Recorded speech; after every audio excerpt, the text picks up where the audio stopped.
नमस्कार, मैं काजल मिश्रा। स्वागत है आपका एनएल लाइव। नजर डालते हैं हरियाणा की मुख्य खबरों पर। हरियाणा में मानसून आने से पहले गर्मी का जारी है सितम। मौसम विभाग ने 12 जून के लिए ऑरेंज अलर्ट और 13 और 14 जून के लिए येलो अलर्ट किया है जारी। आईएमडी ने 5 जिलों सिरसा, फतेहाबाद, हिसार, भिवानी, रोहतक में भीषण गर्मी और दिन रात में गर्म हवाएं चलने का जारी किया ऑरेंज अलर्ट। वहीं हरियाणा के बाकी हिस्सों में रहेगा येलो अलर्ट। मौसम वैज्ञानिकों ने कहा है कि अगले 4 दिनों में लू चलने की है संभावना।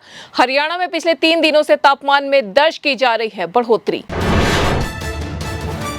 3 दिन से भीषण गर्मी की चपेट में है गुरुग्राम। सुबह 11 बजे 40 डिग्री के पार पहुंच जाता है तापमान। चंडीगढ़ मौसम विभाग की तरफ से गुरुग्राम के लिए गंभीर हीट वेव का जारी किया गया येलो अलर्ट। आईएमडी के बुलेटिन में 42 डिग्री से भी ज्यादा हो रहा है तापमान, जिसके चलते डीसी ने गर्मी से बचाव के लिए जारी की है ताजा एडवाइजरी। एडवाइजरी में कहा गया है कि सुबह 11 बजे से शाम के 4 बजे तक न निकले घर से।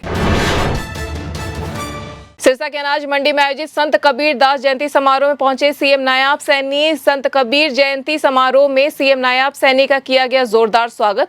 लोगों ने तालियां बजाकर किया उनका अभिनंदन। वही समारोह आयोजक सुनीता दुग्गल ने सीएम नायाब सिंह सैनी को भेंट की स्मृति चिन्ह और गदा। टोहाना के पूर्व विधायक देवेंद्र बबली, फतेहाबाद से पूर्व विधायक दूडाराम भी पहुंचे सिरसा। आईएएस, आईपीएस और एचसीएस अधिकारी सरकारी स्कूलों में छात्रों को प्रतियोगी परीक्षाओं के लिए तैयार करने में करेंगे मदद। शिक्षा मंत्री ने अधिकारियों से मांगा समर्थन। छात्रों को यातायात नियमों की मिलेगी जानकारी। सरकार शिक्षा में सुधार के लिए कर रही है काम, जिसका परिणाम है बेहतर परीक्षा परिणाम। राष्ट्रीय शिक्षा नीति 2020 को किया गया है लागू और सुपर 100 कार्यक्रम से छात्रों को हो रहा है लाभ।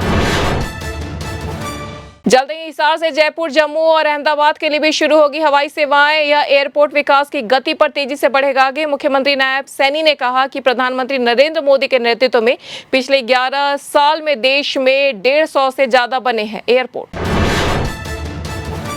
इसी महीने 30 जून को रिटायर हो रहे आईएएस अनुराग रस्तोगी को राज्य सरकार की सिफारिश पर केंद्र सरकार 6 महीने का दे सकती है विस्तार। अनुराग रस्तोगी 1990 बैच के आईएएस ऑफिसर।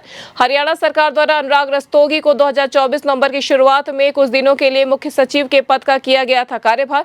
तब तत्कालीन मुख्य सचिव टीवीएसएन प्रसाद 31 अक्टूबर 2024 को आईएएस से हो गए थे रिटायर। हरियाणा में आईटीआई कॉलेज में करीब 8 साल पहले इंस्ट्रक्टर, टूल, उपकरण व मशीनरी के बिना सीटों की संख्या तो बढ़ा दी गई, लेकिन लगातार 5 साल तक जीरो दाखिले होने की वजह से सरकारी आईटीआई की 18,548 सीटें करनी पड़ी हैं खत्म। करीब 2 साल पहले खत्म की गई इन सीटों को लेकर विभाग द्वारा आईटीआई प्रिंसिपलों से मांगे जा रहे हैं ऑब्जेक्शन, लेकिन किसी प्रिंसिपल ने अब तक नहीं दिया है ऑब्जेक्शन।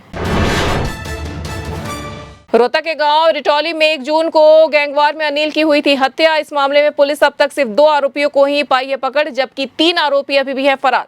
पुलिस की टीमें हरियाणा के साथ साथ दिल्ली और आसपास के राज्यों में भी कर रही हैं उनकी तलाशी। रिटौली गांव में 2 गैंग हैं एक्टिव, एक हिमांशु भाऊ गैंग और दूसरी अंकित उर्फ बाबा गैंग। दोनों के बीच पहले से ही चल रही है दुश्मनी। इसी झगड़े के चलते 1 जून को हिमांशु भाऊ गैंग ने अंकित बाबा के रिश्तेदार अनिल को मार दी थी गोली। सोनीपत के गांव में चौकीदार की संदिग्ध हालत में हो गई हत्या, जिसे गांव में मच गया हड़कंप। पास के गांव बंदरौली के खेत में लाठी डंडों से बुरी तरह पिटा हुआ मिला मृतक राजवीर का शव। पुलिस ने शव को कब्जे में लेकर पोस्टमार्टम के लिए भेज दिया है नागरिक अस्पताल। मौके पर एफएसएल की टीम ने भी पहुंचकर जुटाए सबूत और पुलिस ने शुरू कर दी है जांच।